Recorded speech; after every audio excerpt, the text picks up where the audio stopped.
हो स्नेह सभर व्यवहार, परिवार में सुख संस्कार। हो स्नेह सभर व्यवहार, परिवार में सुख संस्कार।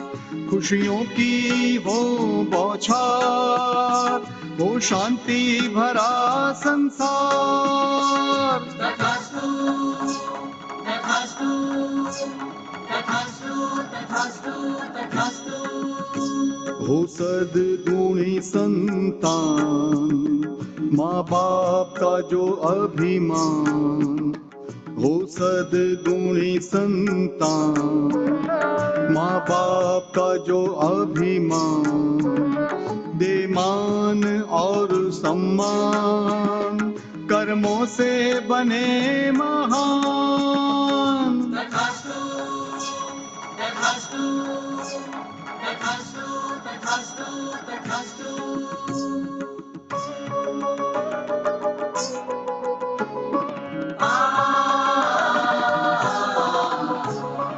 आने वाला ये कल, बनाए चलो बेहतर। आने वाला ये कल, बनाए चलो बेहतर। वसुधैव कुटुंबकम, दुनिया कर दे सुंदर। दुनिया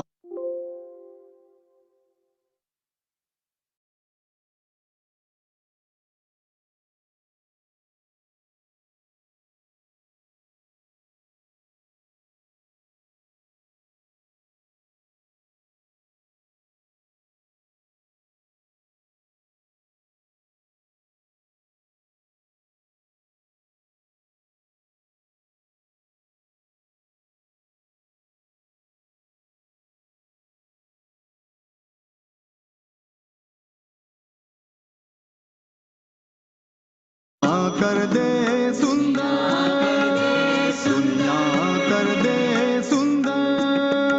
तथास्तु तथास्तु तथास्तु तथास्तु तथास्तु तथास्तु तथास्तु तथास्तु।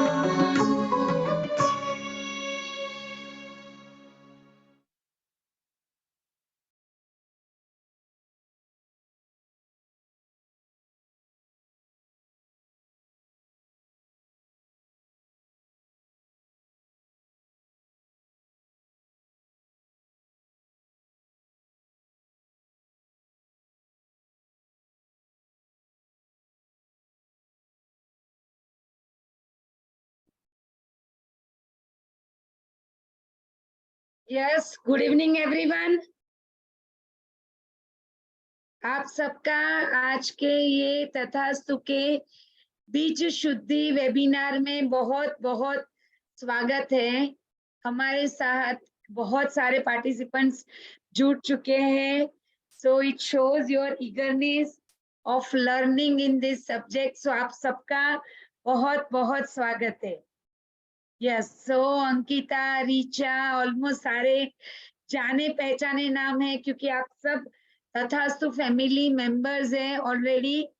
आई जस्ट वांटेड टू नो कि आप में से कोई ऐसा है, बेसिकली ये इवेंट हमने स्पेसिफिकली तथास्तु फैमिली मेंबर्स के लिए ही ऑर्गेनाइज की है, बट स्टिल कोई ऐसे भी पर्सन है जो अभी तथास्तु के फैमिली मेंबर नहीं है, मतलब कि जिन्होंने तथास्तु का गर्भ संस्कार या कोई भी प्रोग्राम ज्वाइन नहीं किया है, ऐसे कोई पेरेंट्स भी क्या हमारे साथ जुड़े हैं?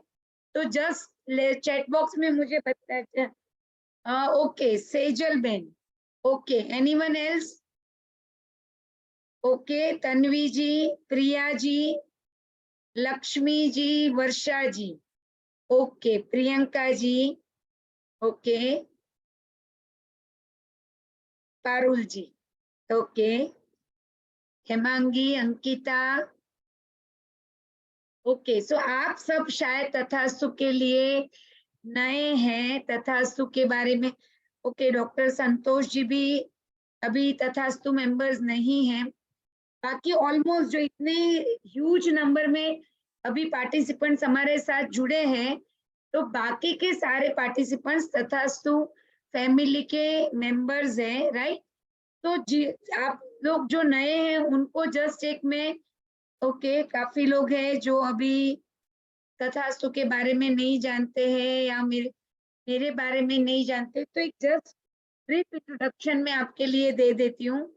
मैं doctor Megha Shah by profession में गायनेक डॉक्टर हूँ और कई सालों से गर्भ संस्कार एंड प्रीनेंटल डेवलपमेंट साइंस में वर्क कर रही हूँ। 30 ईयर से ज्यादा ईयर से गायनेक प्रैक्टिस करती हूँ, बहुत सारी एनजीओ के साथ कनेक्टेड हूँ, आपा की मेंबर हूँ और सबसे ज्यादा तथास्तु की फाउंडर हूँ। जो तथास्तु मेंबर्स हैं उनको पता है, मैं हमेशा प्राउड से कहती हूँ कि 2 बहुत ही सक्सेसफुल बच्चों की मदर हूँ। सो तथास्तु इज एन इंस्टीट्यूट जो कोई भी आने वाली जनरेशन को बेस्ट वे में नर्चर करने के लिए करके और सारे पेरेंट्स को प्राउड पेरेंट बनाकर हैप्पीनेस को नर्चर करना चाहता है। और इसके लिए planning couple, pregnant couple and then बच्चे के बर्थ के बाद के child development, toddler development, parenting जैसे अनेक सब्जेक्ट पर हम अलग अलग एजुकेशन प्रोग्राम्स कंडक्ट करते हैं और बहुत सारे एक्सपर्ट्स हमारी टीम में जुड़े हुए हैं and they all are working with the same mission कि दुनिया के हर पेरेंट्स को प्राउड पेरेंट बनाना है। तो आज का जो हमारा वेबिनार है वो है बीज शुद्धि के बारे में। बीज शुद्धि कैसे होती है, इसका क्या महत्व है। सो आई जस्ट होप कि आप सब लोग प्लानिंग कपल यहाँ जुड़े हुए हैं, राइट? तो मुझे जस्ट आप लोगों से ये जानना है कि आप जो भी प्लानिंग कपल जुड़े हैं अभी, उसमें से क्या कोई कंसीविंग को लेके कोई प्रॉब्लम फेस कर रहा है, मतलब कोई इनफर्टिलिटी इश्यू फेस कर रहा है, तो जस्ट आई लिखिए। If you are okay, Shivani is facing the issue, मतलब कोई डॉक्टर को कंसल्ट कर Richa, Nikita, Priyanka, Hemali, Shaili ji, okay, Nisha, Tanvi, Akanksh, okay, Akanksha said no, good. Sonal, Parul, doctor Vandana, Vishwa, Nidhi, क्या हम ये कह सकते हैं कि nowadays conceiving ratio या तो conceiving problem is very high in compared to previous situation? अगर मैं स्टैटिस्टिक की बात करूं तो पहले के वक्त में मुश्किल से 20 में से एक आध कपल को कंसीव होने में प्रॉब्लम, 20-25 में से एक आध कपल को कंसीव होने के प्रॉब्लम होते थे। आज हर छठे या सातवें कपल को इनफर्टिलिटी प्रॉब्लम है। माइनर कंसीविंग प्रॉब्लम कभी 40% जितना बढ़ गया। इवन मिसकैरेज जो रेशियो है वो भी बहुत ज्यादा बढ़ चुका है। पहले ये देख हम ऑब्जर्व कर, आज से 15-20 साल पहले जब मैं प्रैक्टिस करती थी, ओपीडी में ज्यादातर मदर्स जो थी वो बहुत मतलब 2-3 बच्चे होते थे उनके, हमें उनको समझाना पड़ता था कि 2 बच्चे से ज्यादा बच्चे ना करें। And nowadays the almost 50% OPD infertility patient की होती है। सो कंसीव होने के जो प्रॉब्लम्स हैं वो आजकल बहुत बढ़ गए हैं। क्या आप लोग मेरे साथ इस बात से अग्री करते हैं? यस और नो? Yes, right. तो ऐसा क्यों हुआ? क्यों पहले बहुत हाई फर्टिलिटी रेट था और अब बहुत हाई इनफर्टिलिटी रेशियो है? What is the reason? Okay, due to lifestyle, right, Arpita? Any other? Food, lack of exercise, okay. Food, then stress, okay. Change, food, obesity, pollution, weight gain, PCOD, stress, okay, age, great. Let me throw you some light on this. कुछ factors मैं आप लोगों के साथ share करती हूँ। One is age. आजकल extreme age के इश्यूज ज्यादा है। लाइक 28, 29, 30 पे यूजुअली लोग शादी करते हैं और फिर बाद में 1-2 साल के बाद 32, 33 इयर्स की एज पे प्लानिंग करते हैं। सो एज सच फर्टिलिटी तब तक काफी रिड्यूस हो जाती है। So age is the one factor. Weight, जितनी ओबेसिटी ज्यादा होगी उतना इनफर्टिलिटी रेशियो ज्यादा रहेगा। ऑफ कोर्स अंडर वेट है तो भी कंसीव होने के प्रॉब्लम होंगे, पर अंडर वेट से ज्यादा ओबेज में बिकॉज ऑफ द, क्योंकि फैट सेल में से कुछ ऐसे हार्मोन्स निकलते हैं जो हमारे एस्ट्रोजन प्रोजेस्टेरोन हार्मोन्स होते हैं उन्हें डिस्टर्ब करते हैं। So overweight is the reason of infertility. Then stress. Stress, अच्छा मेरी आवाज नहीं आ रही है ठीक से? मेरी आवाज ठीक से आ रही है कि नहीं आ रही है? शैली जी कह रही है कि मेरी, शैली जी आप एक बार चेक कीजिए आपके डिवाइस में, राइट?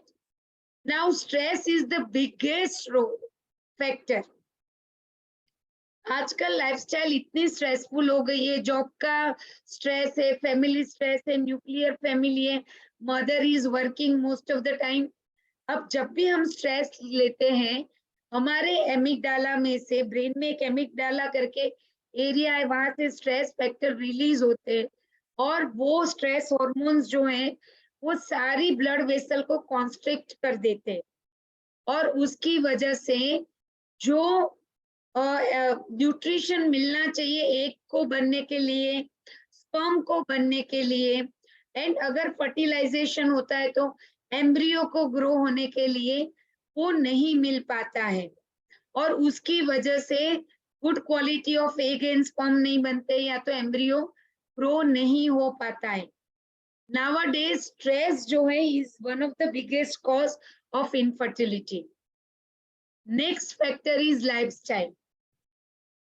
इतनी फॉल्टी लाइफस्टाइल है, रात को हम देर तक जगते हैं, सुबह देर से उठते हैं, खाने पीने का टाइमिंग, हमारा जो बायोलॉजिकल क्लॉक है वो पूरा डिस्टर्ब है, क्योंकि कभी हम सुबह खाते 12 बजे खा लेते हैं, कभी 2 बजे खाते हैं, कभी रात को 10 बजे सो जाते, कभी 2-3 बजे तक सोते नहीं। अब जब रात को देर तक जगते हैं तो हमारा जो मेलेटोनिन है वो बहुत ज्यादा रिलीज होता है, सुबह देर से उठते तो प्रोलैक्टिन जितना रिलीज होना चाहिए वो हो नहीं पाता है, तो सारे हार्मोन्स इम्बैलेंस हो जाते हैं।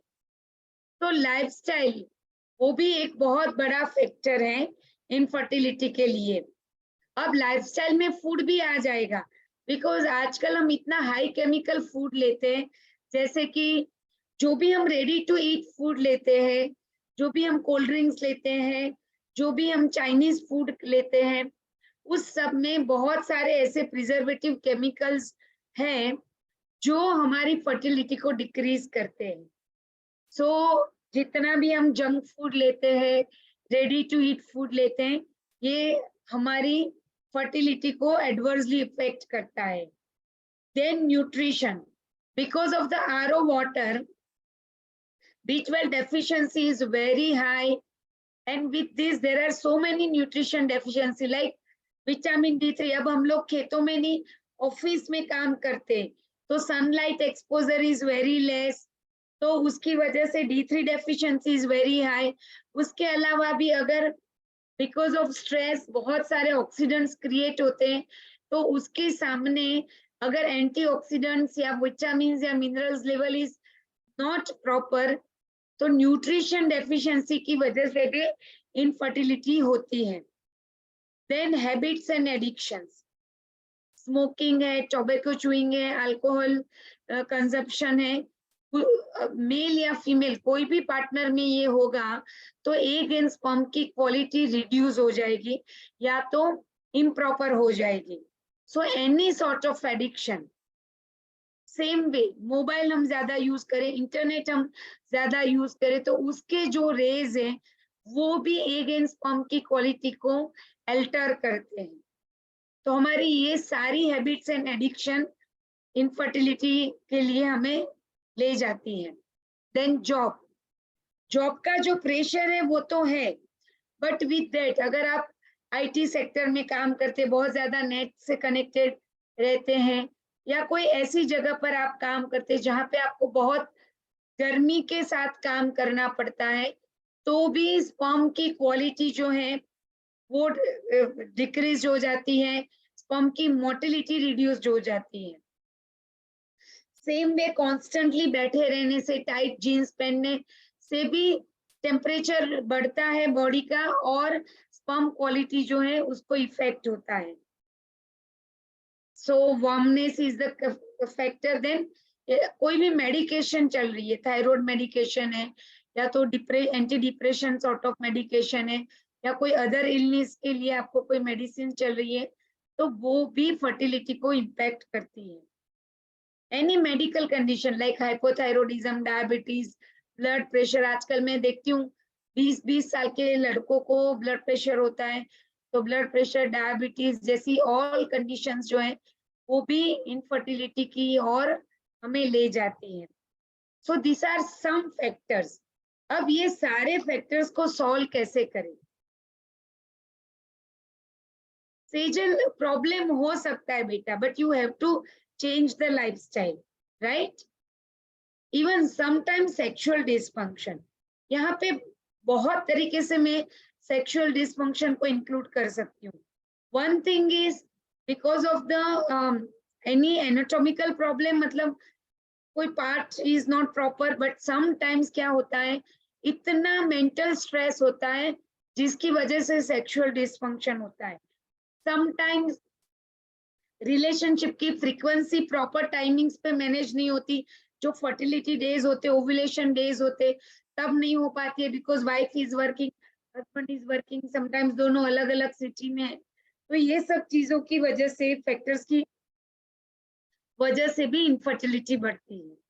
बट ये सारे फैक्टर्स का सॉल्यूशन क्या है? ड्यूरिंग माय मेडिकल प्रैक्टिस, जैसे आप सब जानते हैं, I am allopathy doctor, and usually allopathy doctor अपने ट्रीटमेंट के अलावा दूसरी कोई पति को ज्यादा इंपॉर्टेंस नहीं देते हैं। बट बिकॉज जब से मैं तथास्तु इज वेरी ब्लेस्ड कि तथास्तु में हर फैकल्टी के हर पति के एक्सपर्ट से, like we have Ayurvedic doctor, we have homeopathy doctor with us, we have naturopathy doctor with us, we have food and nutrition specialist, yoga expert, physiotherapist, so all the experts are there in the tathastu. So tathastu में Ayurveda and panchakarma के लिए doctor Dolly जो है वो as an expert हमारे साथ कई सालों से जुड़े हुए हैं। तो जैसे जैसे मैं उनके कांटेक्ट में आई और जैसे जैसे मैं हमारे वेदों के आयुर्वेद के कंसेप्ट को समझने लगी, वात पित्त कफ के इम्बैलेंस एंड बैलेंस से होने वाले बेनिफिट को समझने लगी, तब तो ग्रेजुअली मेरा आयुर्वेद के प्रति विश्वास बढ़ता गया। फिर मैंने मेरे कुछ infertility patient, because there are so many patients nowadays जिनको इडियोपैथिक इनफर्टिलिटी होती है। इडियोपैथिक इनफर्टिलिटी मतलब देयर इज नो रीजन, सारे फैक्टर्स नॉर्मल हैं, फिर भी वो कंसीव नहीं कर पाते। तो उसका सॉल्यूशन मेडिकल साइंस के पास भी नहीं है। इवन आईवीएफ का सक्सेस रेशियो भी 50 to 60% है, मतलब कि रेडीमेड एम्ब्रियो को जब हम यूट्रस में इम्प्लांट करते हैं तो भी सक्सेस रेशियो इज 50 to 60%। तो इन सच सिचुएशन क्या करें? तो मैंने कुछ पेशेंट्स को डॉक्टर डॉली के पास भेजा और उनके मुझे बहुत एक्सीलेंट अमेजिंग रिस्पॉन्सेज मिलने लगे। जैसे मैं अभी आपको रिसेंटली एक एग्जांपल दूं, अंकिता करके हमारे पार्टिसिपेंट्स हैं। आई डोंट नो अंकिता आज आप हैं यहाँ पे? अंकिता आप है यहाँ पे? जिन्होंने 3 बार आईवीएफ किया था, फिर वो उनको सक्सेस नहीं मिली थी, उसके बाद में उन्होंने तथास्तु का हमारा जो गर्भ संस्कार, साइंटिफिक गर्भ संस्कार एडवांस प्रोग्राम होता है जो प्लानिंग एंड प्रेग्नेंट कपल के लिए होता है, वो ज्वाइन किया। वो ज्वाइन करने के बाद वो जस्ट मेरे पास काउंसलिंग के लिए आए थे। तो आई सजेस्टेड हर कि नेक्स्ट आईवीएफ साइकिल करने से पहले आप एक बार पंचकर्मा जरूर करें। उन्होंने पंचकर्मा की ट्रीटमेंट डॉक्टर डॉली से की और बाद में 3 महीने somehow she thought कि मुझे कुछ ट्रीटमेंट नहीं करनी, एंड सरप्राइजिंगली इन 3 महीने में विदाउट एनी ट्रीटमेंट वो कंसीव हो गए। राइट नाउ अभी उनका 5th या 6th मंथ रनिंग है। सेम वे नेहा करके हमारे एक पार्टिसिपेंट थे, अभी just before 1 month she delivered.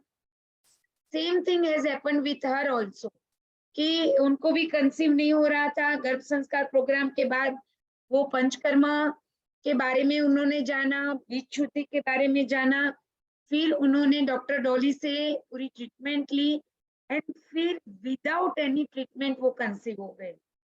सो ऐसे काफी प्रॉमिसिंग रिजल्ट्स मेरे सामने आए।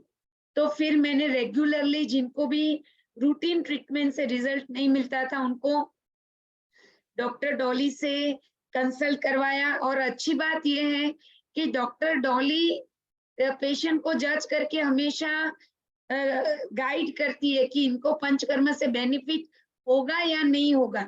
अगर नहीं होता है तो वो कह देती है कि आपको पंचकर्मा की जरूरत नहीं है, और उससे मुझे काफी पॉजिटिव रिजल्ट मिले।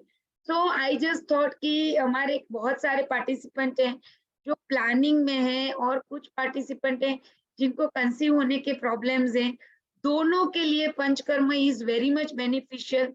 तो क्यों ना डॉक्टर डॉली को एक बार अपना पूरा जो भी ज्ञान है वो उन सबके साथ शेयर करने के लिए इनवाइट किया जाए। और विद दिस मोटिव हमने आज का ये जो वेबिनार है वो रखा है। तो यहाँ पे अब मैं डॉक्टर डॉली को इनवाइट करना चाहूंगी कि वो आप सबको बीज शुद्धि एंड पंचकर्मा कैसे प्लानिंग और इनफर्टिलिटी में हेल्प करता है उसके बारे में पूरा इन डेप्थ नॉलेज दें। उससे पहले मैं एक बार डॉक्टर डॉली के बारे में भी आप लोगों को इंट्रोडक्शन देना चाहूंगी। आज से 5 साल, करीबन 5 साल पहले जब वो मेरे पास आई थी एज अ पंचकर्मा एक्सपर्ट तथास्तु से जुड़ने के लिए, एक छोटी सी बबली सी गर्ल जैसी दिखती थी वो। उनको देख के मुझे लगा इनको डॉक्टर कौन मानेगा, बट देन जब उन्होंने मुझसे बात की तो मुझे वो बहुत सिंसियर लगी। तो मैंने कहा कि ठीक है डॉक्टर डॉली, आप थोड़े महीने के लिए तथास्तु से कनेक्ट करें, अगर लगा कि थिंग्स आर गोइंग वेल तो आप कंटिन्यू करना। फिर जो भी हमारे पार्टिसिपेंट्स थे, क्योंकि आज हम बीज शुद्धि की बात कर रहे हैं, बट डॉक्टर डॉली प्रेगनेंसी में भी पंचकर्मा की ट्रीटमेंट्स देती है। Doctor Dolly post pregnancy weight loss के लिए, स्ट्रेस मैनेजमेंट के लिए, बहुत सारी जगह पर डिसीजेस के लिए पंचकर्मा ट्रीटमेंट पेशेंट्स को देती है। तो जैसे जैसे पेशेंट्स उनसे जुड़ते गए, बहुत प्रॉमिसिंग रिजल्ट्स मिलते गए। और not only for conceiving, even weight reduction में काफी लोगों के 15 किलो 17 किलो वेट रिड्यूस होने लगे। तो फिर डॉक्टर डॉली तथास्तु का परमानेंट हिस्सा बन गए एंड बहुत ही नॉलेजेबल है और उसके साथ साथ बहुत सिंसियर है। तो ऐसे डॉक्टर डॉली को मैं अब इनवाइट करूंगी आज के ये वेबिनार को आगे कंटिन्यू करने के लिए। सो डॉक्टर डॉली, आप अपना स्क्रीन अगर, yes ma'am, good evening ma'am. Good evening. So आपको अपना स्क्रीन करना है, मैं यहाँ पे एंड नाउ यू, मैं आपको होस्ट बना रही हूँ। सो आप पूरा प्रेजेंटेशन कंटिन्यू कर सकते हैं, राइट? यस। सो आप अपना वीडियो कैमरा भी ऑन करें। Yes. So welcome Dr. Dolly and over to you. Madam, thank you so much.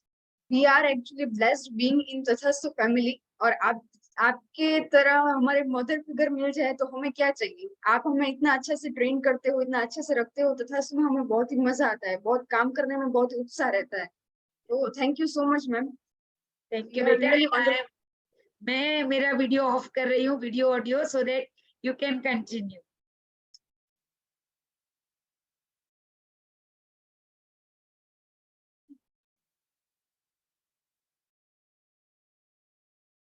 Doctor Dolly, आप स्लाइड चेंज कर सकते हैं ना, just try it once. Okay.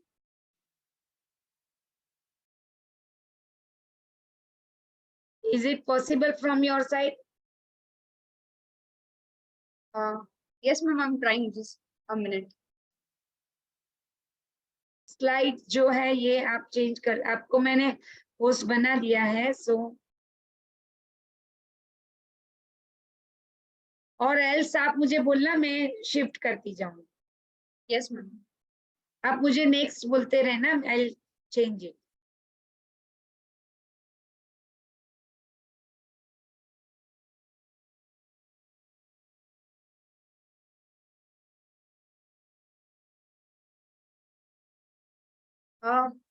सबको स्लाइड्स दिख रही है? हेलो, यस, स्लाइड्स दिख रही है ना? Okay. First of all, very good evening to all of you. इतने बिजी शेड्यूल में से टाइम निकाल के पंचकर्मा और बीज शुद्धि के लिए आप सब लोगों को हार्टफेल्ट थैंक यू कि सब आए और सुन रहे हो उसके लिए। आज हम बात करने वाले हैं पंचकर्मा और बीज शुद्धि के इम्पोर्टेंस के बारे में, जो कंसेप्शन से पहले किया जाता है। अभी इसमें हमें सब प्लानिंग में ही है, तो प्लानिंग में कंसीव करने के समय, कंसीव करने से पहले एक बार बॉडी को डिटॉक्स करना होता है। ये एक प्रकार का डिटॉक्सिफिकेशन है। तो उसमें हम देखते हैं कि जैसे दुनिया में हमारे शास्त्रों में दिया हुआ है कि यथा पिंड, मतलब जैसा हमारे शरीर में होता है वैसा ही हमारे बाहर ब्रह्मांड में होता है। तो दोनों का बहुत ही एक हार्मनी से रिलेशन चलता है। तो जैसे देखते हैं कि कंसीव करने के लिए हमें बेसिकली क्या चाहिए, तो कि हमें 4 चीजें चाहिए: ऋतु, क्षेत्र, अंबु और बीज। ये 4 चीजें उसके अटमोस्ट गुड और बेस्ट क्वालिटी में होना आवश्यक है। ये 4 चीजें अगर एक साथ कंबाइन होके मिल जाती है कोई एक समय पर, तो हमारा कंसीव होना एकदम सक्सेसफुल हो जाता है और बेबी फर्टिलाइज हो जाता है। अभी बार सीजन में देखते हैं तो ऋतु में तो जैसे बार सीजन है कि फ्रूटिंग का टाइम होता है तो स्पेसिफिक उसका समय होता है, फ्लावरिंग का टाइम होता है तो स्पेसिफिक उसका समय होता है। वैसे ही हमारे बॉडी में भी फर्टाइल विंडो चाहिए, फर्टाइल एज चाहिए और सब हमारा बॉडी का जो टाइमिंग है उसका भी सब बायोलॉजिकल क्लॉक प्रॉपर होनी चाहिए। तो हमारे बॉडी में भी जो राइट टाइमिंग है तभी फर्टिलाइजेशन होता है, जैसे फर्टाइल एज में और जब हम फर्टाइल विंडो में ट्राई करते हैं तब। ऐसे ऋतु का कोरिलेशन है। फिर एप्रोप्रिएट सॉइल, मतलब कि अगर एक फार्मर होता है तो वो क्या करता है, कोई भी जमीन खरीदने से पहले वो जमीन की क्वालिटी को टेस्ट करता है, ज्योग्राफी को, आजू बाजू के नेचर को टेस्ट करता है, आजू बाजू के मैन पावर को देखता है और वाटर अवेलेबल है या नहीं इरिगेशन के लिए वो देखता है। ये सारी चीजें देख के एक फार्मर जमीन परचेज करता है और फिर उसके ऊपर बीज बोता है और खेती करता है। तो वैसे ही हमारे बॉडी में यूट्रस है, हमारा ओवरी है, फिर हमारे हार्मोन्स है, हमारी सारी ग्लैंड्स है, वो सारी की सारी चीजें एकदम अटमोस्ट हेल्दी स्टेट में होना बहुत ही आवश्यक है। ये सारी चीजें जब मिलती है तब जाके एक फर्टाइल लैंड बनता है बेबी को आके फर्टिलाइज होके वहां पे स्टिक होके ग्रो होने के लिए। फिर वाटर के इरिगेशन है। अभी जैसे सृष्टि में जैसे कोई प्लांट्स को उगाने के लिए सिर्फ बीज बोना जरूरी आवश्यक नहीं है, पर उसको टाइम टू टाइम हमें या तो रेन के जरिए या तो फिर जो फार्मर होता है वो खुद वाटर को इरिगेट करता है, तो ये वाटर इरिगेशन के जरिए जैसे उसको कंटिन्यू कुछ पोषण मिलता रहना चाहिए। वैसे ही हमारे भी बॉडी में मदर का अच्छा खून बनता है, अच्छा खून हार्ट में से जाके पूरे बॉडी को सप्लाई करता है, उसमें से जो न्यूट्रिएंट्स होते हैं, ब्लड जो होता है वो बेबी को जाके पहुंचता है। तो वैसे ही हमारे बॉडी में जैसे कंटिन्यू हमें बेबी को एवरी सेकेंड जो पोषण मिलता है उससे बेबी का ग्रोथ होता है। फिर आता है सीड्स। तो कोई भी फार्मर होता है तो कोई भी सीड्स बो नहीं सकते, तो फार्मर क्या करते हैं यूजुअली कि is there any question? Am I audible to you?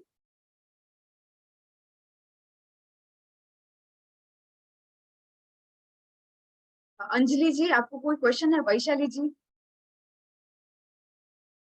अगर कुछ क्वेश्चन हो तो प्लीज चैट में लिख दीजिएगा तो मुझे ज्यादा आइडिया आएगा।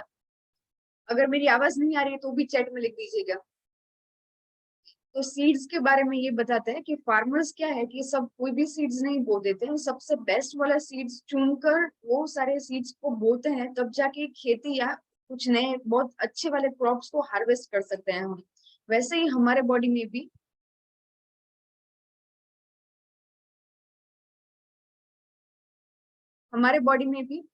बेस्ट क्वालिटी का ओवम और स्पर्म चाहिए फर्टिलाइज होने के लिए। और उसमें भी अगर हम बीज शुद्धि यानी डिटॉक्सिफिकेशन करके हमारे बीज को अगर सुपर पोटेंट बनाते हैं तो ये कितना बढ़िया चीज है। ठीक है, हमें किसको किसको उत्तम संतान बेस्ट क्वालिटी ऑफ चाइल्ड नहीं चाहिए, तो बेस्ट क्वालिटी ऑफ चाइल्ड तब संभव है जब हम बेस्ट क्वालिटी के ओवम और स्पर्म दोनों मिल के अच्छे वाले डिटॉक्स होके मतलब अच्छे से पोषित होके फिर उसको फर्टिलाइज करने के लिए हम ट्राई करें। तो कंसेप्शन उसका बेस्ट होने के लिए सब 4 चीजें शायद मिल भी जाएगी, पर उसको हम बेस्ट बेबी के लिए हमें कुछ एक्स्ट्रा एफर्ट लगाने पड़ेंगे। तो वो सब चीजें हमें मिलती है ऋतु, क्षेत्र, अंबु और बीज से। ऋतु टाइम से, क्षेत्र यूट्रस और रिप्रोडक्टिव ऑर्गन से, अंबु नरिशिंग ब्लड या फूड न्यूट्रिएंट से और बीज ओवम और स्पर्म से। ये सारी सारी चीजों का एक साथ मिलना और उसका बेस्ट क्वालिटी में होना बहुत ही आवश्यक है। पर हमें ये क्वेश्चन होगा, आपको ये क्वेश्चन होगा कि ये होता कैसे है, इसको हम बेस्ट कैसे बनाते हैं, डिटॉक्सिफिकेशन क्या है, पंचकर्म क्या है, ये सारी चीजें हमें क्वेश्चन अराइज होती है। तो मैं ये पूछना चाहती हूँ कि आप सब में से किसको पता है कि पंचकर्म क्या है? Type yes in the chat, yes और नो।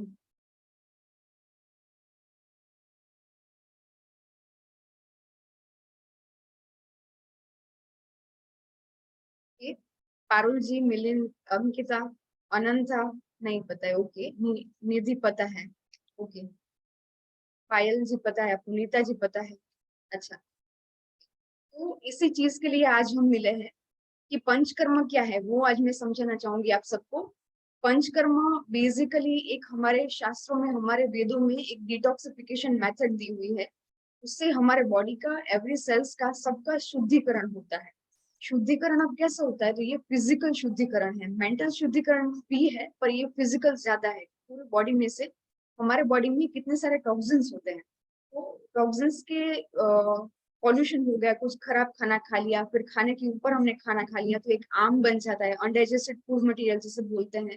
फिर बहुत सारी हम मेडिसिन लेते हैं, फिर कुछ भी हमारे बॉडी के साथ कुछ भी होता है तो हम वो सब चीजें करते हैं। जैसे हमारे पूरे साल में हम हमारे व्हीकल्स को 2 से 3 बार सर्विस में डालते हैं, पर हम उसमें सर्विस में क्या करते हैं, तो कि कचरा निकालते हैं उसमें से और ऑयलिंग करते हैं, ल्यूब्रिकेट करते हैं, ताकि उसकी एफिशिएंसी बढ़ जाए और वो अच्छे से काम करे और लंबा चले। तो वैसे ही हमारे बॉडी में पंचकर्म शुद्धि डिटॉक्सिफिकेशन के जरिए हम अपना बॉडी बहुत ज्यादा एफिशिएंटली चला सकते हैं और ज्यादा अपनी लंबी उम्र जी सकते हैं डिजीज फ्री।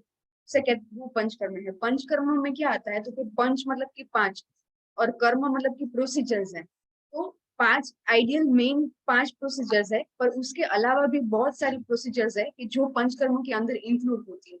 अभी पंचकर्म में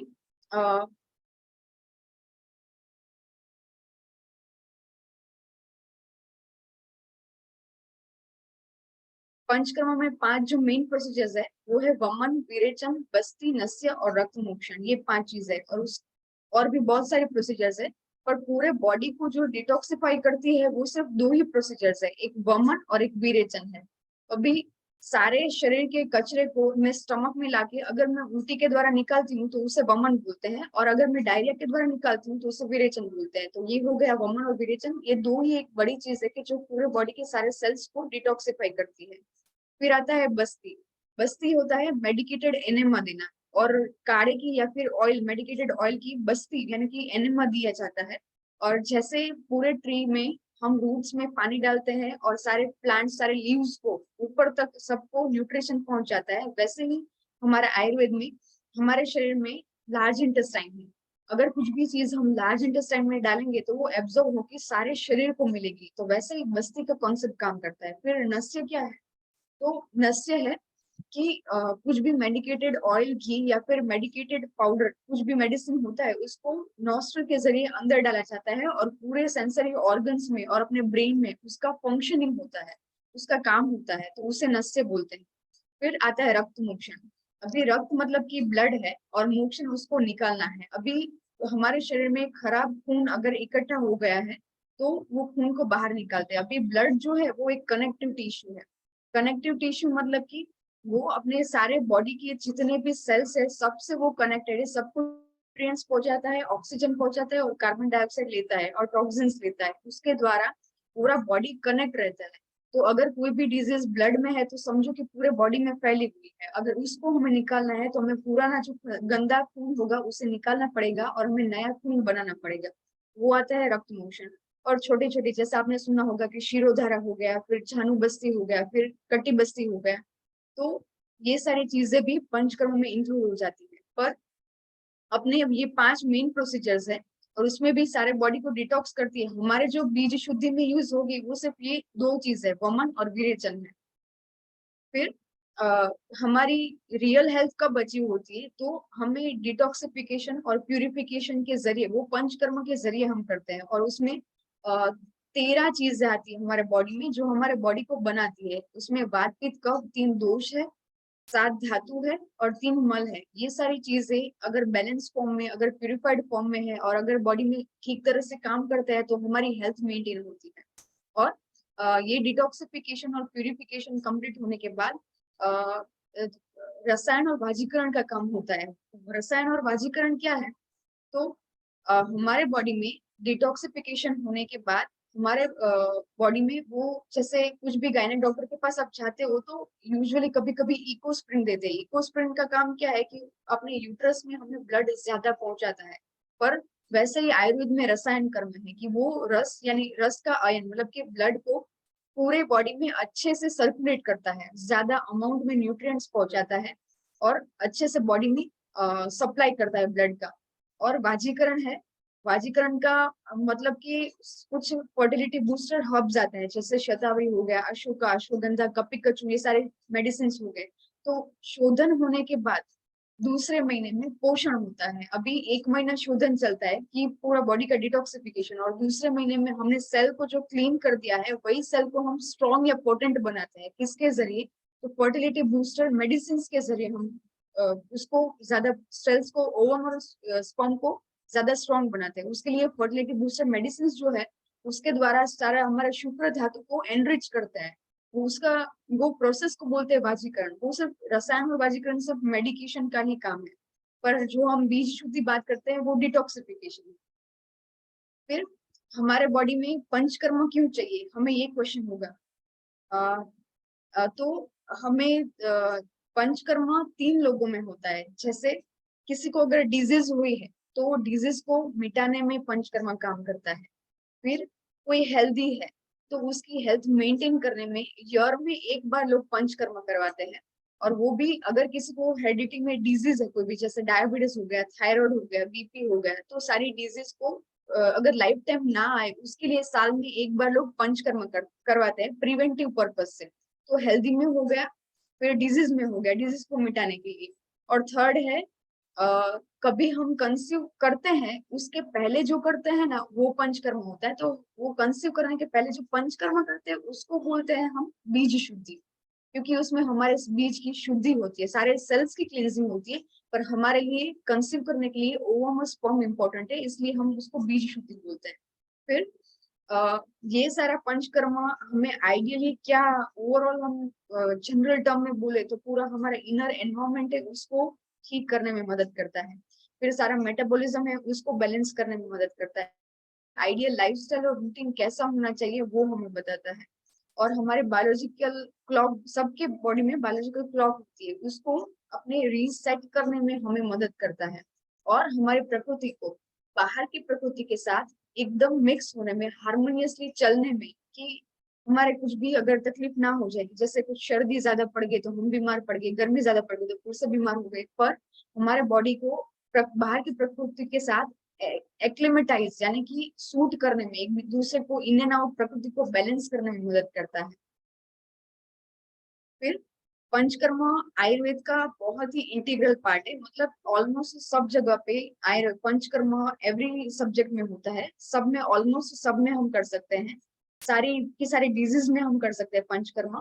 वो पंचकर्म कैसा होता है कि हम जो भी वैद्य है, जो भी एमडी पंचकर्म वैद्य जो भी है, वो डिसाइड करते हैं कि आपके बॉडी के लिए कौन सा पंचकर्म सुटेबल है कि नहीं करना है, कि सिर्फ मेडिसिन से हो जाएगा, वो आपके जो वैद्य होते हैं वो डिसाइड करते हैं। फिर सारे के सारे एज ग्रुप में होता है पंचकर्म। आप 1 ईयर के बेबी को भी पंचकर्म कर सकते हैं, और आप 90 ईयर्स के बूढ़े दादा को भी हम पंचकर्म कर सकते हैं। मतलब सबके लिए पंचकर्म है, और सुटेबिलिटी देखनी पड़ती है कि कौन सा इनको सूट है ऐसे।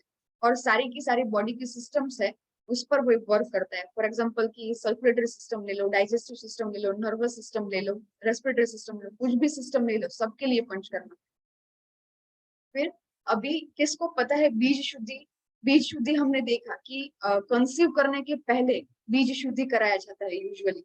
तो बीज शुद्धि का मतलब वही है कि स्पर्म और ओवम को इतना अच्छे से क्लीन करना कि वो एकदम हमारे नॉर्मल सेल से भी ज्यादा क्लीन हो। अभी हमें नॉर्मल बेबी तो सबको आ जाएगा, पर हमें सुपर चाइल्ड चाहिए, तो उसके लिए हमें हमारे कुछ ज्यादा एक्स्ट्रा एफर्ट लगाने पड़ते हैं, और वो एक्स्ट्रा एफर्ट में है हमारे सेल का क्लींजिंग, से बीज शुद्धि कहते हैं। अभी शुद्धि क्यों इम्पोर्टेंट है? तो हमारे शास्त्र में दिया हुआ है कि शुद्धे गर्भाशय मार्गे रक्ते शुक्रे अनिले रदि वीर्यवंतम सुतम सुते। मतलब आपको नॉर्मल बेबी तो हो जाएगा, पर आपको वीर्यवंत सुत चाहिए, मतलब वीर्य बहुत ही पोटेंट सुपर बेबी या फिर एक्स्ट्राऑर्डिनरी बेबी या फिर उत्तम संतान हमें जो चाहिए, तो उसके लिए हमारा गर्भाशय, मतलब कि हमारे यूट्रस, रिप्रोडक्टिव सिस्टम, हमारा मार्ग मतलब कि बॉडी की चैनल्स, आर्टरीज, वेन्स है, लिम्फेटिक वेसल्स है, सारी बॉडी की चैनल्स। फिर रक्त है कि जो ब्लड सप्लाई होता है वो, शुक्र, आर्तम, स्पर्म और ओवम हो गया, और अनिल, वायु यूजुअली क्या है, वो शुद्ध की जगह पे वायु अनुलोम डायरेक्शन में होना चाहिए। तो सबका बॉडी में वायु अनुलोम डायरेक्शन में नहीं होता है, और हमें कभी भी पता भी नहीं होता है कई बार कि हमारा बॉडी वायु अनुलोमन नहीं है, और वायु सारा डिरेंजमेंट बॉडी में करता रहता है। तो वायु का अनुलोम डायरेक्शन में होना इम्पोर्टेंट है, और हमारे हृदय का शुद्ध होना, इतनी चीजें शुद्ध होनी चाहिए। तो ये शुद्ध क्यों होनी चाहिए? तो हम देखते हैं हम घर पे कि हम जब दूध लाते हैं, दूध वाले भैया आते हैं, हम दूध लेने जाते हैं, तो हमारी जो पतेली यानी हमारी जो वेसल होता है, हम अगर वो गंदा हो गया तो उसमें अगर दूध डालेंगे, या फिर हम किसी वेसल में दूध पाक बनाएंगे, तो हम कोई भी वेसल नहीं ले सकते, हमें वो वेसल को अच्छे से क्लीन करना पड़ता है, वरना दूध जो अंदर का सामान है वो बिगड़ जाएगा। या तो ऐसे ही हमारे बेबी के साथ भी है कि हम 9 महीने किसी बेबी को, हमारे गर्भ को एक गेस्ट की तरह हमारे 9 मंथ्स अपने बॉडी में हम रखते हैं, तो उसको पात्र जो है, हमारा बॉडी जो है, हमारा गर्भ जो है, वो तो उसे शुद्ध देना चाहिए कि नहीं देना चाहिए, ठीक है ना? और उसको न्यूट्रिएंट्स मिले वो भी हमें शुद्ध देना चाहिए। तो इसके लिए हमें, जैसे हम छोटी छोटी बातों में रसोई में किचन में करते हैं, सब में करते हैं, वैसे ही हमारे बॉडी में, हमारे गर्भ को बेबी लाने से पहले हमें शुद्धि देनी आवश्यक है।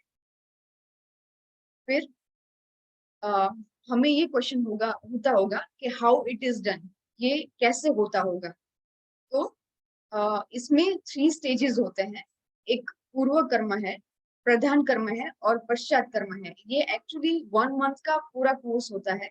हम फीमेल के पीरियड्स में यूजुअली नहीं करते हैं पंचकर्मा, पर पीरियड्स टू पीरियड्स, फीमेल के पीरियड्स कंप्लीट होने के बाद ये शुरू होता है, तो नेक्स्ट पीरियड्स आता है तब तक खत्म हो जाता है। तो वैसे 1 मंथ हमारा चलता है।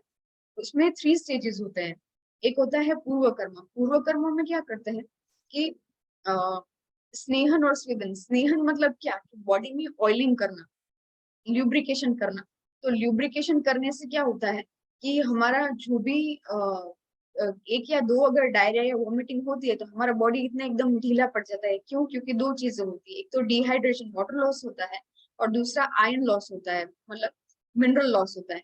तो ये 2 चीज की वजह से हमें एकदम हमारा बॉडी में एडमिट करने की कंडीशन हो जाती है। तो ऐसा हमारे आयुर्वेद में नहीं होता है, हमारे डिटॉक्सिफिकेशन में ऐसा नहीं होता है। इसके लिए हमारे ऋषि मुनियों ने एक प्रणाली, एक सिस्टम बनाया है कि उसके पहले हम बॉडी को ल्यूब्रिकेट करते हैं, ताकि हमारे बॉडी में से वाटर लॉस भी ना हो और आयरन लॉस भी ना हो, इसलिए।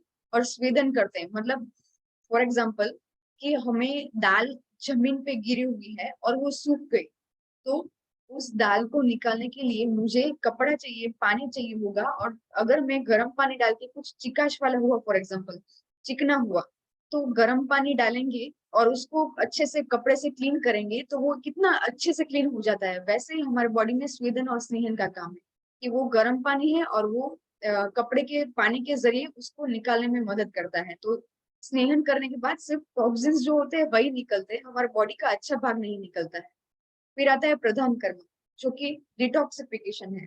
वो बस्ती, वमन, विरेचन, ये सारे डिटॉक्सिफिकेशन मेन जो होते हैं, नस्य या फिर रक्तमोक्षण, सबके सब आ जाते हैं इसमें। तो प्रधान कर्म मतलब मेन, ये एक ही दिन की प्रोसीजर होती है यूजुअली, और बस्ती में कुछ 8 या 15 दिन होते हैं, पर वमन विरेचन सिर्फ 1 डे का होता है।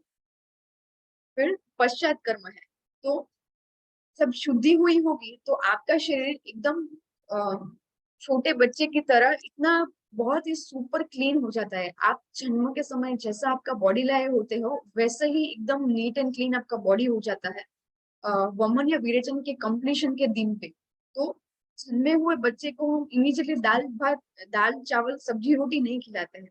तो वैसे ही हमारे बॉडी में एक सीक्वेंस मेंटेन करनी पड़ती है, जिसे बोलते हैं पश्चात कर्म। पश्चात कर्म मतलब कि उसमें एक डाइट चार्ट आता है और कुछ मेडिसिन होती है। रसायन वाजीकरण मेडिसिन से हमने आगे देखा, पर संसर्जन क्रम में एक डाइट चार्ट है। तो वो सीक्वेंस में हम कुछ भी खाना खाते हैं तो सबसे पहले कार्बोहाइड्रेट का डाइजेशन होता है, प्रोटीन का डाइजेशन होता है, फिर फैट का डाइजेशन होता है। तो वैसे सीक्वेंस में एक डाइट चार्ट दिया जाता है, ताकि हम डिटॉक्सिफिकेशन के बाद नॉर्मल डाइट चार्ट पे, जो हम पहले खा रहे थे वैसे डाइट चार्ट पे आ जाए, वैसा डाइट चार्ट दिया जाता है। तो उसे बोलते हैं संसर्जन क्रम। तो वैसे ही पूर्व कर्म, प्रधान कर्म और पश्चात कर्म, ये 3 1 मंथ की प्रोसीजर में ये 3 चीज चलती है और हमारा डिटॉक्सिफिकेशन कंप्लीट होता है। फिर ये हो गया हमारा शोधन का महीना, और फर्स्ट महीना हो गया शोधन का। सेकेंड मंथ हो गया हमारा पोषण का। पोषण मतलब रसायन और वाजीकरण, हमने फर्टिलिटी बूस्टर मेडिसिन के जरिए अपने सेल को जो क्लीन कर दिया है उसको हम ज्यादा स्ट्रॉन्ग और पोटेंट बनाते हैं, उसके बाद हम कंज्यूम करने के लिए ट्राई करते हैं। ठीक है, अभी आपको ये क्वेश्चन होगा कि ये कैसे काम करता होगा।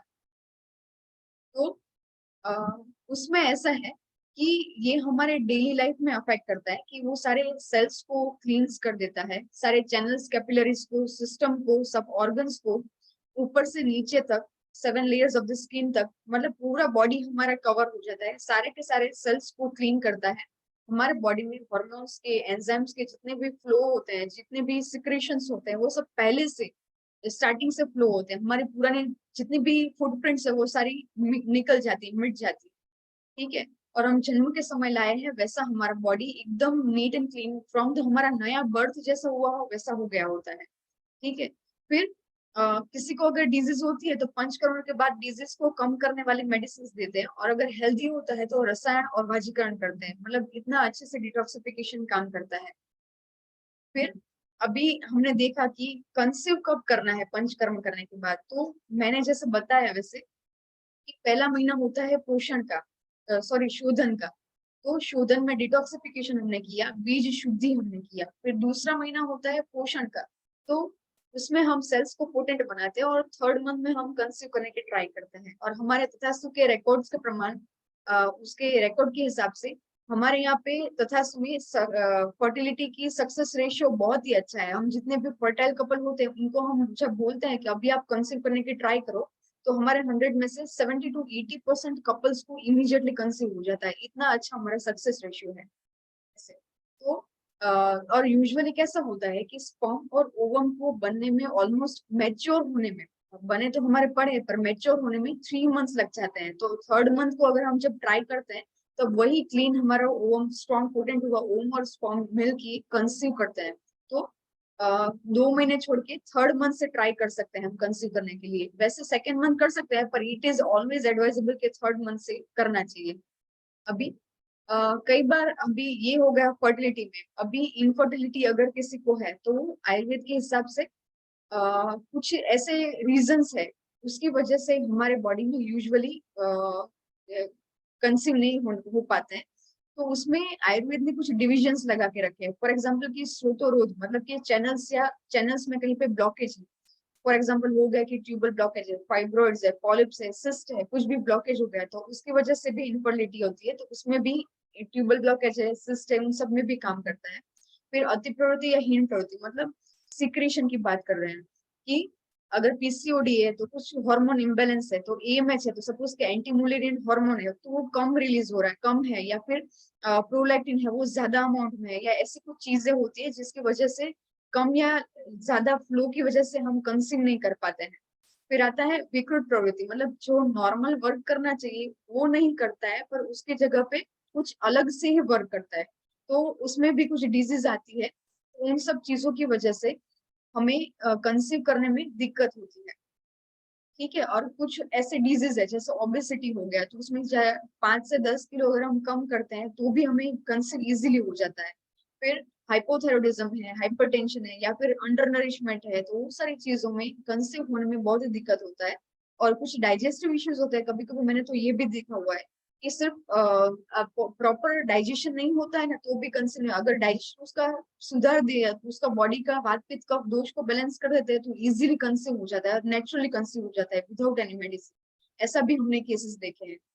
तो ये सारी चीजों की वजह से इनफर्टिलिटी में भी पंचकर्मा उसका बहुत ही अच्छा रोल है। हमारे कई सारे पेशेंट है उनके आईयूआई आईवीएफ जो है कि आईवीएफ में भी या फिर रिकरेंट एबॉर्शन होते हैं, तो उसमें हम जब पंचकर्म करते हैं तो उसके बाद उसमें बहुत ही बढ़िया रिजल्ट होता है। कई लोगों को आईवीएफ में अगर कंपल एज हो गई है, एएमएच कम है, चाहना ही है, तो आईवीएफ में वो लोग 2-3 बार आईवीएफ करवा के आते हैं। उसके बाद पंचकर्म करने के बाद उनका एबॉर्शन भी नहीं होता है और बहुत हेल्दी किड्स को बर्थ देते हैं 9 मंथ विदाउट एनी कॉम्प्लिकेशन की बजाय।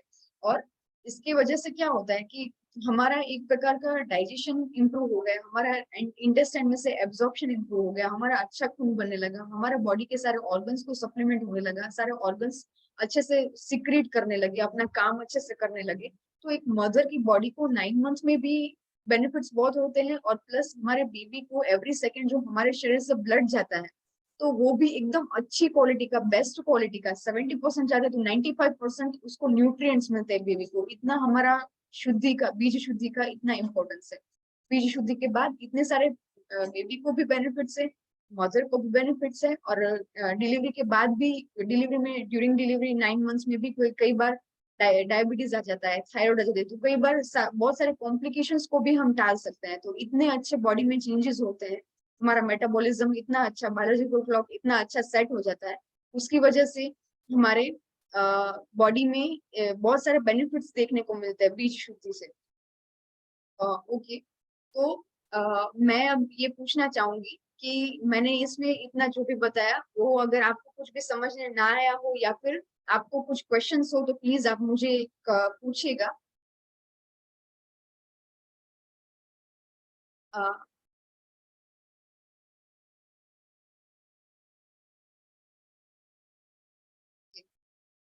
कुछ भी आपको क्वेश्चंस है तो आप प्लीज चैट बॉक्स में लिखिए।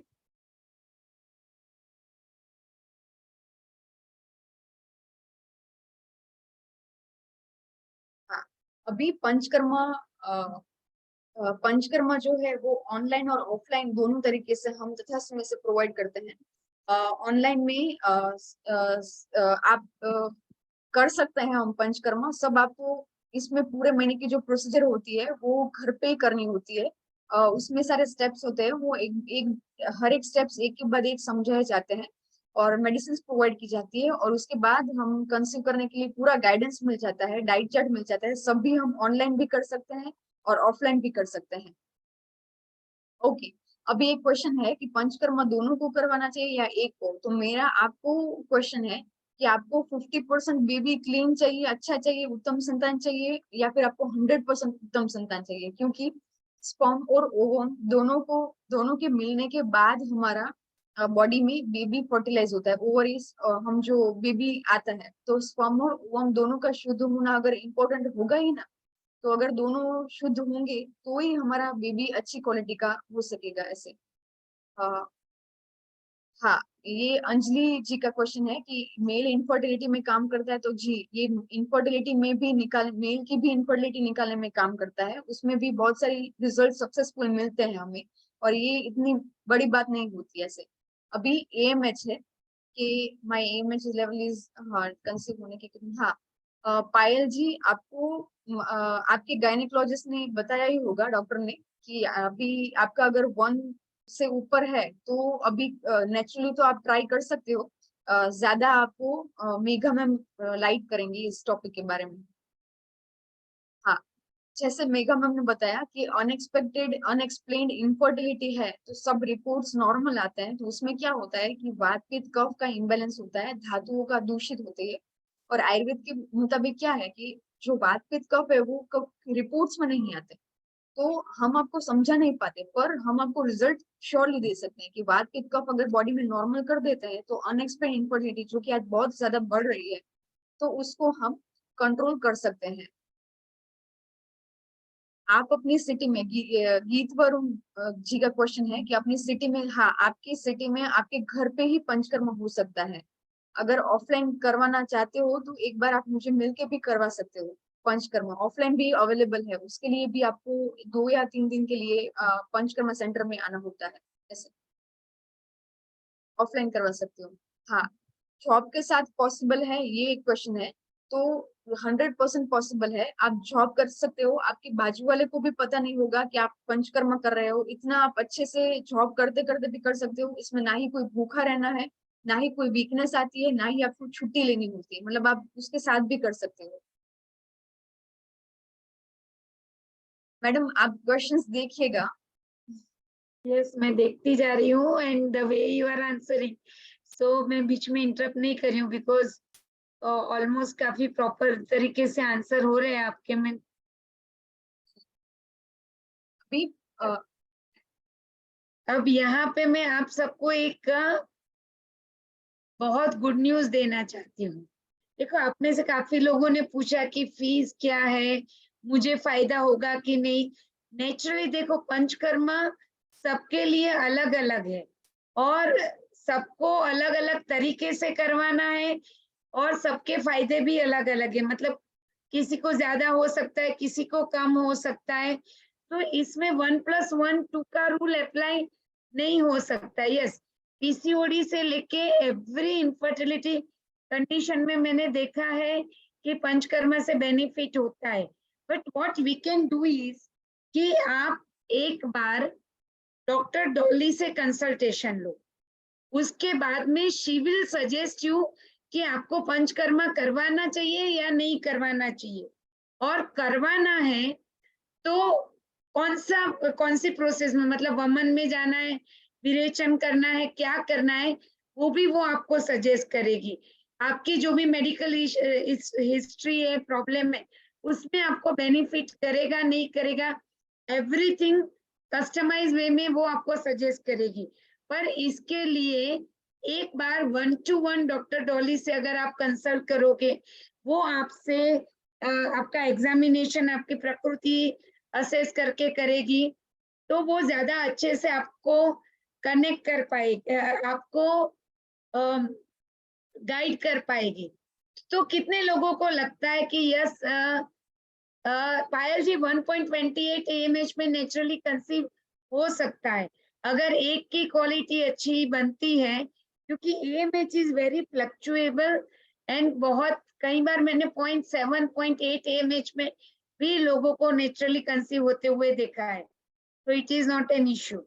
तो यहाँ पे पहले तो मैं आप सबको बताऊंगी कि प्रॉपर ये रहेगा कि 1-to-1 आप डॉक्टर डॉली से कंसल्टेशन करो, फिर डिसाइड करें आप और डॉक्टर डॉली मिलकर कि आपको करवाना चाहिए कि नहीं करवाना चाहिए। और अगर मैं आपको एज अ गिफ्ट ये कहूं कि ये 1-to-1 कंसल्टेशन आपको कंप्लीटली फ्री मिल सकता है, तो कितने लोग इंटरेस्टेड है? There is no charge for this 1-to-1 consultation. Doctor Dolly ने मुझे कहा कि मैम मैंने आज ही उनको पूछा कि आपके कंसल्टेशन का यूजुअली 1000 चार्ज है, तो क्या हम इनको थोड़ा डिस्काउंट दे सकते हैं? शी सेड कि नहीं मैम, डिस्काउंट भी नहीं, आप बस मेरी ओर से कंप्लीटली फ्री रख दो, मैं 1 वीक के अंदर प्रेफरेबली सबके 1-to-1 कंसल्टेशन करूंगी। ओके, तो यहाँ पे आप लोगों के साथ एक लिंक शेयर किया जा रहा है चैट बॉक्स में। मैं टीम से कहूंगी कि वो गूगल फॉर्म की यहाँ पे ये लिंक आप लोगों के साथ चैट बॉक्स में शेयर की गई है। आपको करना क्या है, इसमें बेसिक इंफॉर्मेशन जो आपकी है वो आपको अभी ये गूगल फॉर्म में सबमिट करनी है। जिनको 1-to-1 फ्री कंसल्टेशन चाहिए उनको ही, राइट? और फिर जिनके जिनके फॉर्म्स हमें मिलेंगे उनको 1 by 1 हमारी टीम कम्युनिकेट करेगी, और फिर आपका और डॉक्टर डॉली का टाइम डिसाइड करके एक कंसल्टेशन आपका अरेंज करेंगे। तो जस्ट फॉर्म फिलअप कीजिए, और जो भी फॉर्म फिलअप कर दे वो यहाँ चैट बॉक्स में इंटीमेट करे कि हमने फॉर्म फिलअप कर दिया है। आप सबको फॉर्म की लिंक दिख रही है?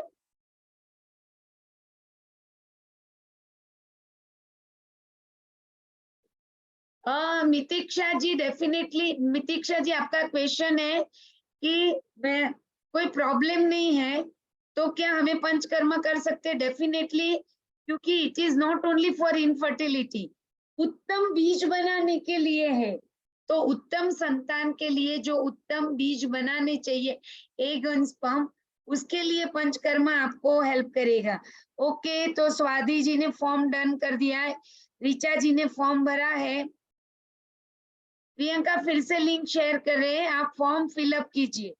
जो लोग फॉर्म फिलअप करेंगे उनको ही टीम कम्युनिकेट करेगी, क्योंकि unnecessary those who don't want to go for further this thing, उनको डिस्टर्ब करने का मतलब नहीं है।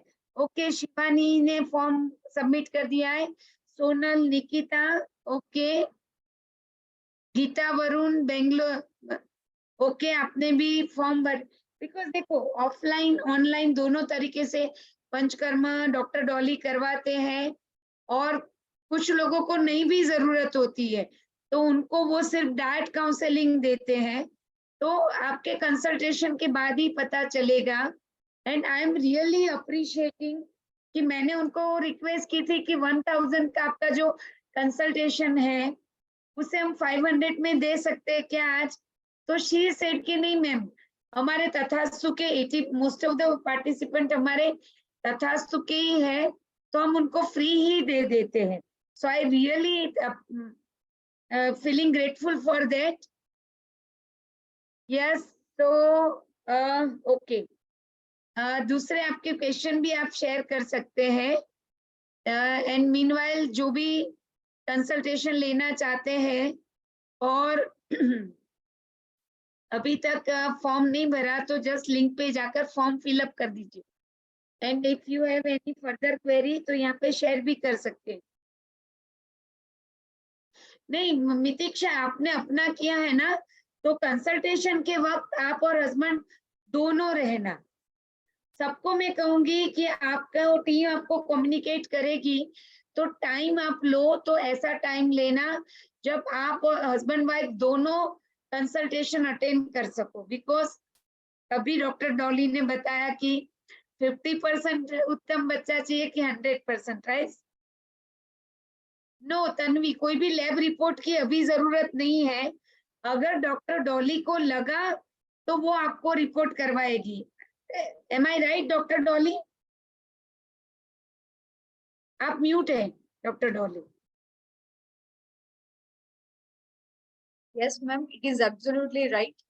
हम कर सकते हैं डेफिनेटली. मतलब पहले आप एक बार कंसल्टेशन करना, हाँ. फिर अगर आपको लगे कि यू रिक्वायर्ड सम रिपोर्ट तो आप उनको गाइड करेंगे. मोस्टली हमारे पास जो भी आते हैं वो सारे रिपोर्ट्स लेके ही आते हैं, तो इतनी ज्यादा जरूरत नहीं होती है, पर फिर भी अगर जरूरत लगेगी तो हम करवाएंगे. Okay fine. तो दैट इज इट. एक जस्ट अ मिनट. यहाँ पे निधि कह रही है कि ईमेल प्रॉब्लम है. ओके निधि, आप अपना नंबर यहाँ पे शेयर कर दे, फोन मोबाइल नंबर शेयर कर दे तो टीम उस पे कांटेक्ट कर लेगी. पायल जी, आपका भी नहीं फिलअप हो रहा है तो आप अपना नंबर शेयर करो. देखो सब लोग नंबर शेयर. ओके दिव्य, यहाँ पे एक नंबर शेयर किया गया है, वो नंबर पे आप अपनी डिटेल शेयर कर दो. So team will contact you on that number. Madam form fill करें. यस, कांटेक्ट नंबर में 722 ज्यादा एक बार मतलब 10 डिजिट नहीं है, 11 डिजिट. 11 डिजिट है. यस, 7220023003 है. So please correct the number team. Yes, अभी ये करेक्टेड नंबर है. जिनका नहीं हो रहा है वही नंबर शेयर करेंगे. एक सुनील कुमारी का क्वेश्चन है कि लीच थेरेपी से डर लगता है. लीच थेरेपी जो है वो रक्त मोक्षण में आता है. अगर पूरे बॉडी में अगर आपके ब्लड की कोई डिफॉर्मिटी होती है उसमें, पर हमें लीच थेरेपी नहीं करनी है. हम जो बीज शुद्धि है वो गवर्नमेंट विरेचन से होता है, तो हमें लीच थेरेपी नहीं करनी है.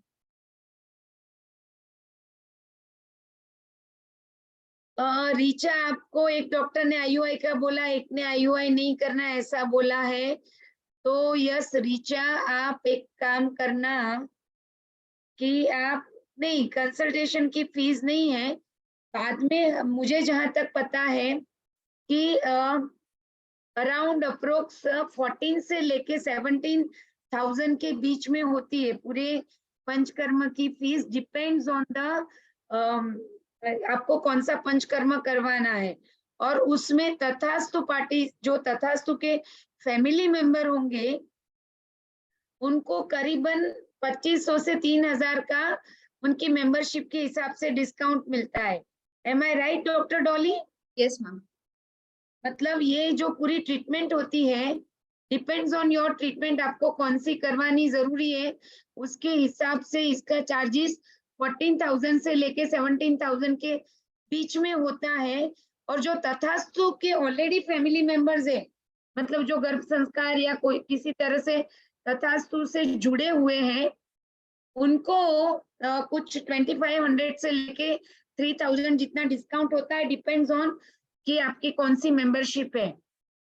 और यस, सबको नंबर नहीं शेयर करना है. पहले फॉर्म फिल करने का ट्राई करो, क्योंकि पहले हम उनको ही कम्युनिकेट करेंगे जिन्होंने फॉर्म फिलअप किया है. सो अगर किसी वजह से फॉर्म नहीं फिल हो रहा है तो ही नंबर शेयर कीजिए.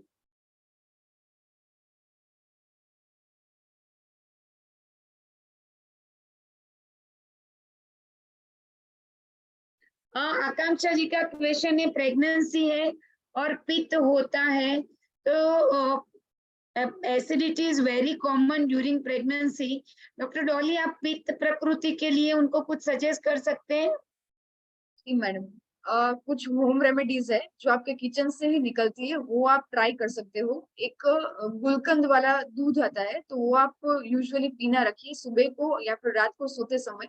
और जीरा जीरा बोलते हैं हम, जो जीरा खाने में लेते हैं, मसाले में हमारे होता है, वो जीरा आप यूजुअली 4 से 5 चम्मच कुछ भी खाना खाओ उसके बाद खाओ, तो आपका डाइजेशन बहुत बढ़िया रहेगा। Okay, right. एंड एकता जी का क्वेश्चन है डॉली जी कि पित्त होने से कंसीव होने में प्रॉब्लम होता है? डेफिनेटली कई बार कुछ ऐसे डाइजेस्टिव इश्यूज होते हैं, वात पित्त कफ का इम्बेलेंस होता है, उसकी वजह से कई बार नहीं रहा होता है। तो हमने ऐसे पॉजिटिव रिजल्ट्स लिए हैं तथास्तु में कि उसका पित्त करेक्शन करने के से ही इमीडिएटली नेचुरली कंसीव हो गया है। तो मुझे देखना पड़ेगा कि आपका पित्त जो विकृत है, डिरेंज है, तो वो कितने अमाउंट में है। तो वो आप एक बार कंसल्टेशन ले लीजिए, तो मैं आपको ज्यादा अच्छे से गाइड कर पाऊंगी। ओके। एकता, आपने कहाँ से पंचकर्मा करवाया है?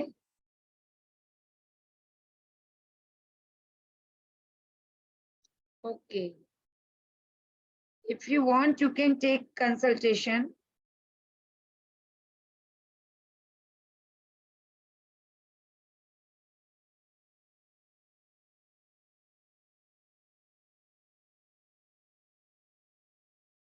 ओके,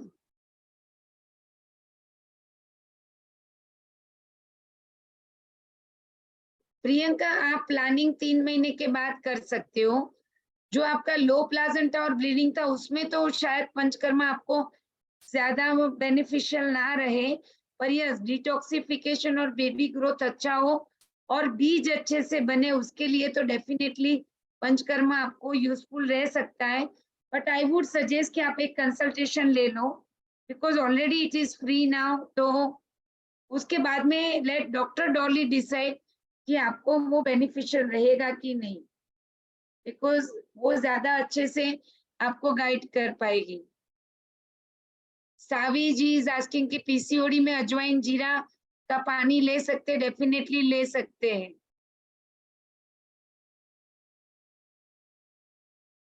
रश्मि, बात कब प्रकृति है तो डॉली जी आप कुछ उनको सजेस्ट कर सकते हैं? बात का प्रकृति एंड डाइजेशन इश्यू है तो मैडम, मैं ये कहूंगी कि एक बार थोड़ा ज्यादा डिटेल में अगर हम चेक कर सके तो ज्यादा बेटर रहेगा। यस, सो बेटर रश्मि जी आप डॉली जी से 1-to-1 कनेक्ट होइए एक बार ऐसे, right? Yes madam. Sonal, low sperm count में भी बेनिफिट हो सकता है, तो इसीलिए आप एक बार कनेक्ट कर सकते हैं।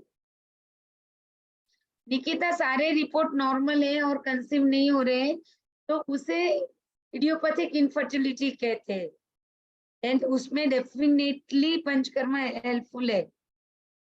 वेट लॉस होता है पंचकर्मा से लक्ष्मी जी, काफी लोगों का तो मैंने देखा है 12-15 किलो हुआ है, राइट?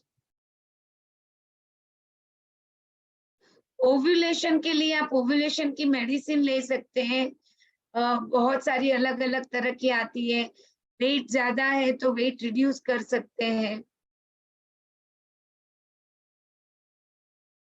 आईवीएफ ट्रीटमेंट शिल्पा चालू है, तो एक काम करिए, आप कंसल्टेशन ले लेना। अगर इस महीने आपका एम्ब्रियो ट्रांसफर है तो शायद आप नहीं ले सकते पंचकर्मा ट्रीटमेंट, है ना doctor Dolly? Yes, yes ma'am, absolutely. अगर आपका नेक्स्ट मंथ, कई बार वो लोग क्या करते हैं, एम्ब्रियो स्टोर करके फिर नेक्स्ट साइकिल में वो लोग पंचकर्मा, मतलब वो लोग आपको ट्रांसफर करते हैं, तो आपको पंचकर्मा, क्योंकि जो लोग आईवीएफ में जा रहे हैं उनको तो मैं बोलूंगी कि आप पहले पंचकर्मा करो ही करो, क्योंकि ऑलरेडी आईवीएफ का सक्सेस रेशियो 60% है। अब इतनी कॉस्टली ट्रीटमेंट, इतने हाई डोज ऑफ हॉर्मोन्स जो शरीर को नुकसान कर रहे हैं, वो लेने से पहले पंचकर्मा करने से आपका ओवरऑल कंसीविंग रेशियो कितना बढ़ जाएगा, एंड आपका शरीर भी डिटॉक्सिफाई होगा, तो ये जो सारे हॉर्मोन्स है उसका नेगेटिव इम्पैक्ट कम होगा।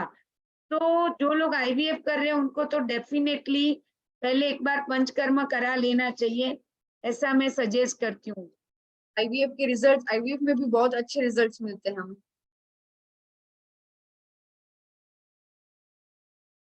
डोली जी, एक क्वेश्चन है श्रेया जी का कि पंचकर्म करने के बाद कितने टाइम में इफेक्ट करता है?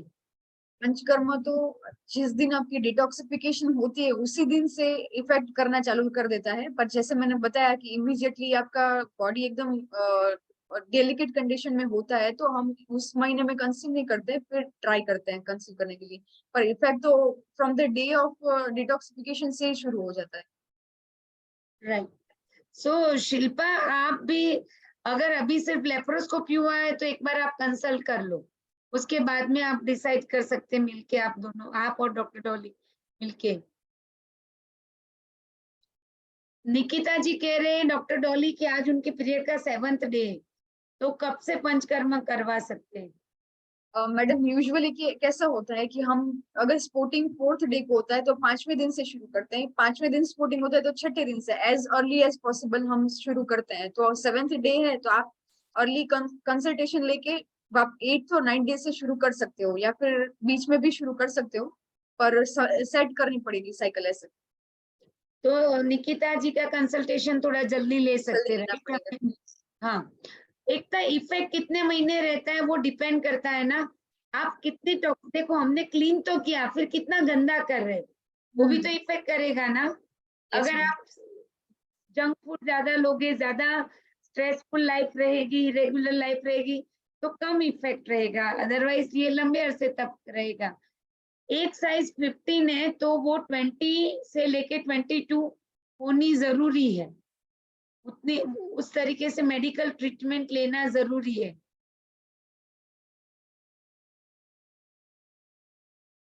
सेजल जी, कितना वेट होना चाहिए ऐसा नहीं है, बट आपका जो बीएमआई इंडेक्स है वो नॉर्मल रेंज में होना चाहिए, मतलब कि according to your height, your weight का जो बीएमआई इंडेक्स होता है वो इंडेक्स नॉर्मल रेंज में आपका होना चाहिए।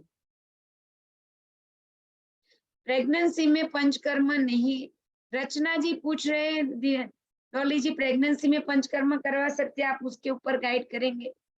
आप देखो 8th और 9th मंथ में बस्ती करके ट्रीटमेंट आती है, पर आप है ना कोई एमडी पंचकर्मा हो या फिर बहुत इयर्स के एक्सपीरियंस हो ना, आप उन्हीं के पास जाइए, किसी के पास भी मत जाइएगा, क्योंकि प्रेगनेंसी बहुत एक डेलिकेट फेज है हमारे लाइफ का, तो उसमें एक्सपेरिमेंट नहीं करेंगे हम। ऐसा हो तो आप कंसल्टेशन ले लो, उसके बाद अगर लगेगा कि जरूरत है तो ही करना है, वरना नहीं करना है। यस। शिल्पा जी, अगर फॉर्म सबमिट नहीं हो रहा है तो आप नंबर शेयर कर देना, तो कम्युनिकेट करवा दूंगी।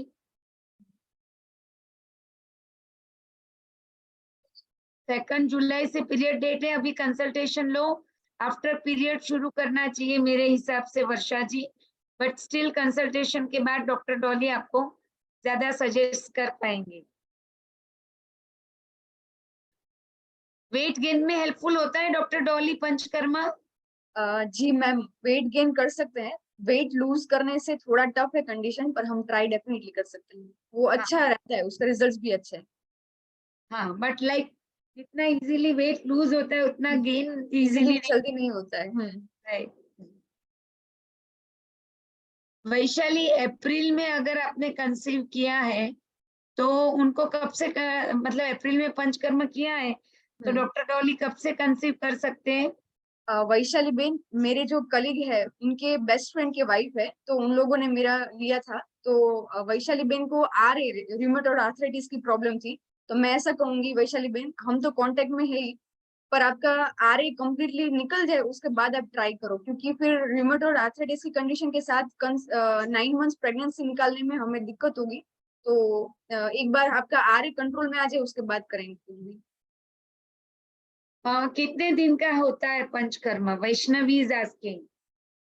पंचकर्मा हमारा कोर्स 1 मंथ का है, पर जो डिटॉक्सिफिकेशन की प्रोसेस होती है वो सिर्फ 1 दिन की होती है। हाँ, बट ओवरऑल कोर्स 1 मंथ जितना 1 मंथ चलता का, है। हाँ, आपके पीरियड्स टू पीरियड्स चलता है, उसमें डिटॉक्सिफिकेशन के पहले आपका बॉडी को प्रिपेयर करना होता है, उसके बाद वो सिर्फ एक डाइट चार्ट होता है, मतलब 1 दिन का होता है और 1 मंथ का कोर्स होता है। Right, so yes, I think almost हमने सबके क्वेश्चन के आंसर भी दिए हैं और काफी लोगों ने फॉर्म भी सब फिलअप किया है। लास्ट टाइम यहाँ पे लिंक शेयर की गई है, अगर किसी को फॉर्म शेयर फिलअप करना है, और जो लोगों ने नंबर भी शेयर किए हैं, तो टीम आपको, जयश्री जी या तथास्तु टीम में से आपको कॉल आएगा और उसके बाद में आपके टाइम सेट करके और डॉक्टर डॉली के टाइम सेट करके, बिकॉज डॉक्टर डॉली भी बहुत बिजी रहती है आजकल, तो सबके टाइम सेट करके फिर आपको फ्री कंसल्टेशन बहुत जल्दी मिल जाएगा।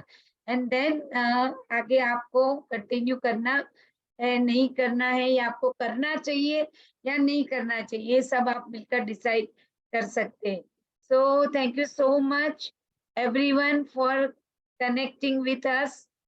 May God bless you all. Thank you so much, Dolly, for your wonderful knowledge sharing session. And I really wish for everyone that may God bless you all. Always be happy and always be proud parent. Yes, madam Dolly. Madam हमें हमारे तरफ से भी आपको thank you so much. आप जो platform provide कर रहे हो और जो सर्विस डिलीवर जो कर रहे हो madam, that is so outstanding and you are so amazing person in and out. Thank you, beta. So thank you everyone. Good night. Take care. Be blessed and always be happy.